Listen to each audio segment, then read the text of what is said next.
beesha caalamka ayaa walaac ka muujiyay dagaaladii rabshadaha ka sii socda waqooyiga dalka Itoobiya. Qaramada Midoobay ayaa sheegtay in ku dhawaad 6 milyan ku barakaceen dagaalka ka socda deegaanka Amxarada, halka ku dhawaad 5 milyan oo qof oo ku sugan gobolka Tigray ay u baahan yihiin gurmad degdeg ah. Sidoo kalena 100 kun oo ku barakacay deegaanka Amfarta. Golaha ammaanka ee Qaramada Midoobay ayaa ku baaqay in si degdeg ah loo joojiyo colaadda ka socota waqooyiga dalka, laguna soo dhameeyo wada hadal. Dagaalka ka socda waqooyiga Itoobiya ayaa hadda ku sii fidaya gobolada Amxarada iyo deegaanka Amfarta. Xoogagga mucaaradka ayaa ku hanjabaya inay qabsan doonaan magaalada Addis Ababa ee caasimadda dalka Itoobiya. Dhanka kale, kumanaan shacab ayaa ka soo jawaabay baaqi ra'iisul wasaare Abiy Ahmed ah in hubka qaataan dagaalkan ay soo galaan. 9 urur ay horkacayaan TPLF iyo jabhadda Oromiya oo wali ayaa heshiis ka dhana dowladda dhexe ku kala saxday dalka Mareykanka, iyagoo sheegay inay xukunka ka tuurayaan xukuumadda uu hogaamiyo ra'iisul wasaare Abiy Ahmed. Barakaca burburkii rabshadaha ka socda waqooyiga dalka Itoobiya ayaa u muuqda kuwa ka sii daraya xaaladda, siina murjinaya lamana oga halka ay saldhigan doonto. beesha caalamka oo horeeyaan Qaramada Midoobay ayaa ugu baaqay in labada dhinac isku haya dagaalka ay yimaadaan miiska wada hadalka,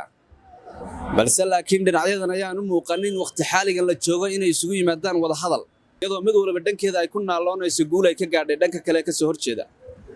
Muxudiin Aadan Maxamed, Muxudiin Xarago, Telefishinka RTN, magaalada Jigjiga. abka Dahab Plus iyo casriyeynta adeegyada shirkadda Dahab Shell. macmil ma ogtahay shirkadda Dahab Shell ay kuu soo kordhisay applicationka Dahab Plus oo kuu fududeynaya isla markaasina kuu koobaya dhammaan baahiyaha adeeg ee eDahab, Dahab Pay iyo adeegyada shirkadda Somtel.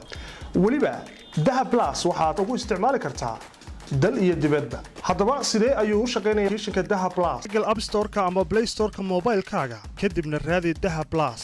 marka uu ku soo dago isdiiwaangeli adiga oo raacaya weydiimaha isdiiwaangelinta. ugu horreyn ku qor nambarkaaga Somtel, emailkaaga, samaysana password kuu gaara. ugu dambeynna geli nambar sireedkaaga eDahab. intaasi kadib caadi ayaad u isticmaali kartaa adeegyada ku jira applicationka Dahab Plus, adigoo lacag u diri kara qof kale, wax ku iibsan kara, xawlaad dibadeed samayn kara, lacag dhigan kara, kalana bixi kara akoonkaaga Dahab Shell. in ka badan $126 oo caalamka ah ayaad si toos ah xaddi kasta lacag ugu xawili kartaa abka Dahab Plus, shirkado iyo shakhsiyaad intaba. adigoo isticmaalaya abka Dahab Plus waxaad adeega Dahab Pay lacag ugu diri kartaa kuna maamuli kartaa in ka badan dhowr account. adeega M-Pesa ee dalka Kenya ayaad isagana lacag ugu xawili kartaa xaddi kasta, adigoo la socon kara dhammaan dhaqdhaqaaqyadaada maaliyadeed ee eDahab iyo bangigaaga. adeegyada Somtel ayaad iyagana ka helaysaa abka Dahab Plus, adigoo dhammaanba xidhmooyinka ku hadalka, adeega muraad iyo internetkaba kaga dhex shuban kara xaddi kasta iyo xilli kastaba.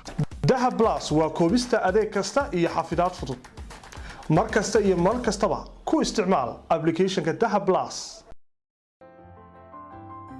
تعالسا واكو سلام سلام مرة أول عقتي بيلكي مانت لعقتها قيمة بدنات أنا أنت أصلا كنت براي ما أنت هداد العقهين أرجع يدافع معقول ما الحمد لله ما هاد سكله يسر الله إذا سوعس أنا وشيء هلا حاجي وحوى إلا وأنا كنت توسي شافتان وكأي ربان مرك حوضه يدلقا بار حلا نكوها يا ما كل ما